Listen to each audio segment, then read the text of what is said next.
आज हम जानेंगे कि आप अगर किसी साइकियाट्रिस्ट से मिलने जा रहे हैं तो ऐसी कौन सी बातें हैं जो आप उनको ज़रूर बोलें और ऐसी कौन सी बातें हैं जो आपको नहीं करना है उनसे मिलने के बाद। तो पहले हम आते हैं कि साइकियाट्रिस्ट से अगर आप मिलने जा रहे हैं तो कौन सी चीज़ें ध्यान में रखेंगे और कौन सी चीज़ें ज़रूर बताएं। पहली बात है, आप जो परेशानियां फील कर रहे हैं वो परेशानियां डिटेल में बताएं। जैसे कि आपका मन उदास है, आपको बेचैनी होती है, आपके मन में नेगेटिव थॉट्स आते हैं, खराब भावनाएं आती हैं, आपको डर लगता है कि कोई आपको मार डालेगा। ऐसे कुछ भी सिम्टम्स हो जाए आप उनको बताएंगे। आपकी नींद कम हो गई है, आपकी भूख कम हो गई है, या भूख बढ़ गई है या नींद बढ़ गई है, ये सब चीज़ें भी आप उनको बताएंगे। ये जो होता है एक पार्ट होता है, ये प्रेजेंटिंग इलनेस का पार्ट होता है, ये ज़रूर बताएं। और बहुत टाइम हम देखते हैं कि इंसान बता नहीं पाते कि कितने दिनों से परेशानी है। बहुत टाइम ये डिपेंड करता है जो ड्यूरेशन ऑफ इलनेस जानना, उसके बाद ही हम एक डायग्नोसिस पे पहुंच पाते हैं। इतने दिन में ये डायग्नोसिस कर सकते हैं, इतने दिन के बाद ही ये डायग्नोसिस हो सकता है। तो ड्यूरेशन ऑफ इलनेस बहुत ही इम्पोर्टेंट एस्पेक्ट होता है। इसके अलावा आपके पास्ट मेडिकल रिकॉर्ड्स बताना बहुत ही ज़रूरी होता है। आप में डायबिटीज़ है, हाइपरटेंशन है, या तो थायराइड की परेशानी है। थायराइड की परेशानियों के साथ एंग्जाइटी और डिप्रेशन बहुत मात्रा में पाई जाती है, इसलिए बताना ज़रूरी होता है। उसके अलावा और भी कुछ इलनेस है, ब्रोंकियल आज़मा है, और भी कुछ अगर बीमारी है तो आपके डॉक्टर साइकेट्रिस्ट से वो सब शेयर करना बहुत ही ज़रूरी होता है। उसके बाद होता है कि पिछले में पास्ट में अगर आपके कुछ हेड इंजरी हुआ है, दिमाग में चोट लगी है, आप बेहोश हुए थे, नाक से खून निकला है, कान से खून निकला हुआ था, तो ऐसी चीज़ें भी आपको शेयर करना ज़रूरी है। उसके अलावा आपके डॉग बाइट हुआ था, कभी कुत्ता काटा था, ये भी आपको शेयर करना बहुत ही। फैमिली हिस्ट्री भी शेयर करना बहुत ही ज़रूरी होता है, क्योंकि साइकेट्रिक इलनेस में ये देखा गया है कि फैमिली हिस्ट्री का बहुत ही बड़ा रोल होता है। अगर पेरेंट्स में हैं तो ग्रैंड पेरेंट्स में है, दादा दादी में प्रॉब्लम है, तो वो भी शेयर करना ज़रूरी है। और ये अक्सर देखा जाता है कि अगर फैमिली में किसी की सुसाइडल हिस्ट्री होती है तो लोग शेयर नहीं करते, कि सोचते हैं कि मतलब इंसान की तो डेथ हो चुकी है तो उसका शेयर करना बहुत मतलब इतना कुछ ज़रूरी नहीं है। पर वो भी एक important vital piece of information होता है, सुसाइडल हिस्ट्री। उसके अलावा जो सिमिलर इलनेस जो होते हैं, और ये भी पाया गया है कि अगर फैमिली में कोई मेडिसिन असर कर रहा है तो आप पे भी वही मेडिसिन असर करने के चांसेस होते हैं। तो पास्ट में जो मेडिसिन हिस्ट्री होता है, पहले जो पिछले जो मेडिसिन खाए थे, उसको भी जानना ज़रूरी होता है कि ट्रीटमेंट से पहले। उसके अलावा होता है कि जो सब्सटेंस यूज़ हिस्ट्री, वो बहुत ही ज़रूरी होता है। बहुत लोग शेयर नहीं करते, वो लोग मतलब 10 पैक पी रहे होंगे, वो बोलेंगे कि सर हम 2 पैक पीते हैं। 5-10 सिगरेट पी रहे हैं, बोलेंगे कि दिन में बस 1 सिगरेट पीते हैं। बहुत लोग शर्म से बोल नहीं पाते, बहुत लोग झूठ बोलते हैं कि उस हिसाब से मतलब हमारा ट्रीटमेंट अलग होगा। पर जो एक्चुअली में मैटर करता है, आपके साइकियाट्रिस्ट को आप कितना नशा कर रहे हैं बताना बहुत ही ज़रूरी होता है। उसी ही हिसाब से आपके जो ट्रीटमेंट का प्लान होता है।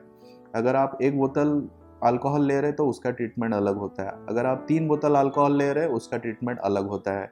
अगर आप दिन भर पी रहे हैं तो उसका अलग ही ट्रीटमेंट होता है। तो पर्सन टू पर्सन वेरी करता है कितना आप कंज्यूम कर रहे हैं जो नशीली दवाइयाँ।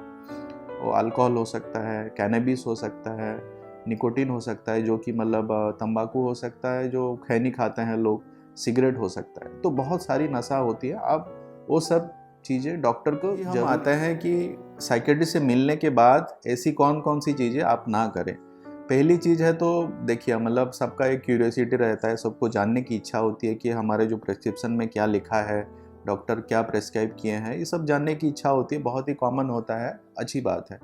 पर अगर वो डायग्नोसिस को आप बार बार गूगल पे सर्च करेंगे, क्योंकि गूगल पे जो सर्च करते हैं आपको बहुत सीरियस चीज़ें भी दिखाई जाती हैं, क्योंकि गूगल का प्रोग्राम जो रहता है ऐसे ही डिज़ाइन होता है कि आप ज़्यादा टाइम तक गूगल पे रहें, कुछ ना कुछ लिंक पे क्लिक करें।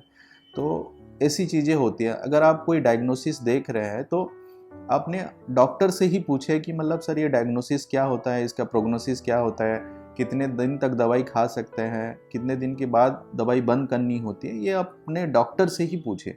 अगर गूगल पे सर्च करेंगे तो बहुत सारे इन्फॉर्मेशन जो होता है आप प्रोसेस नहीं कर पाएंगे। जब इन्फॉर्मेशन प्रोसेस नहीं कर पाएंगे आप घबराएंगे, डर जाएंगे, उसके मारे आप मेडिसिन भी बंद कर सकते हैं। और ये भी बहुत टाइम हम देखते हैं कि लोग दवाई को बहुत ज़्यादा सर्च करते हैं, दवाई के साइड इफ़ेक्ट्स बहुत ज़्यादा सर्च करेंगे। आप गूगल पे कोई भी दवाई एंट्री करेंगे तो इसके जो साइड इफ़ेक्ट्स दिखाएंगे, बहुत रेयर साइड इफ़ेक्ट्स भी हाईलाइट करके आपको दिखाया जाएगा। बहुत रेयर साइड इफ़ेक्ट्स होते हैं कि मतलब सीरियस डेथ हो सकता है, मतलब 2 लाख में 1 केस ऐसे पाया जाता है कि मतलब डेथ हो सकता है। पर अगर आप वो चीज़ देखेंगे तो आपको डर लगेगा, आप दवाई नहीं खाएँगे, साइड इफ़ेक्ट्स कुछ हो जाएगा। ऐसी बहुत टाइम ऐसे हम देखते हैं कि बिना पूछे ही लोग दवाई बंद कर देते हैं। और एक चीज़ है कि अपने डॉक्टर से बिना पूछे आप कभी भी दवाई बंद ना करें। जो साइकेट्रिक मेडिसिन्स होते हैं, जो ज़रूरत होती है लोगों में, दिए जाते हैं, उसके जो इनिशियल जो होते हैं फेजेस में कुछ side effects, minimal side effects पाए जाते हैं।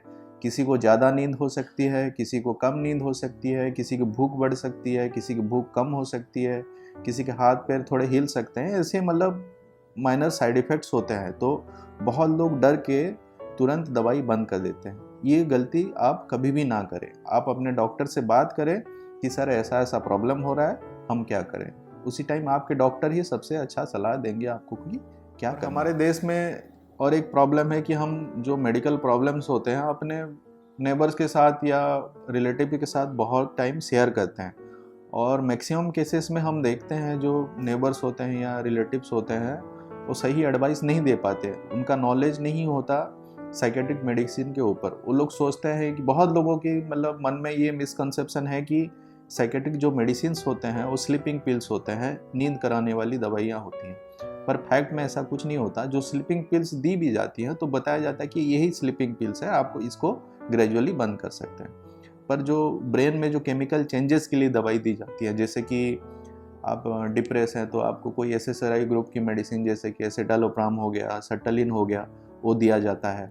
अगर कुछ साइकोटिक सिम्टम्स हो गया तो ओलेंजापिन हो गया, रिस्पेरिडोन हो गया, ऐसी मेडिसिन दी जाती है। तो ये सब मेडिसिन के बारे में बहुत लोगों की आइडिया नहीं हो रहते और बहुत गलत धारणा होती है लोगों में। तो आपको बोलेंगे कि दवाई क्यों खा रहा है, तू तो पागल नहीं है, तू ऐसी दवाई क्यों खा रहा है, ये सब दवाई से लत लग जाएगी, आदत पड़ जाएगी, ये सब दवाई बंद कर दे, ऐसे लोग बहुत टाइम बोलते हैं। तो आप ऐसे ओपिनियन जो नॉन एक्सपर्ट ओपिनियन होते हैं, अगर वो डॉक्टर है तो अलग बात है, अगर वो डॉक्टर नहीं है तो उनकी बात को आप इतना सीरियसली ना लें। आप अपना ट्रीटमेंट के बारे में सोचें, अपने लाइफ के बारे में ही सोचें। जाने कि साइकेट्रिस्ट से मिलने से पहले क्या करना है और मिलने के बाद क्या क्या करना है। तो आप ये सब चीज़ें जो मैं बताया तो आप अपने फ्रेंड्स फैमिली के साथ शेयर कर सकते हैं, और बहुत लोगों के साथ शेयर करें जो आपके आसपास सफ़र कर रहे हैं, उनको भी हेल्प हो सकता है। Thank you.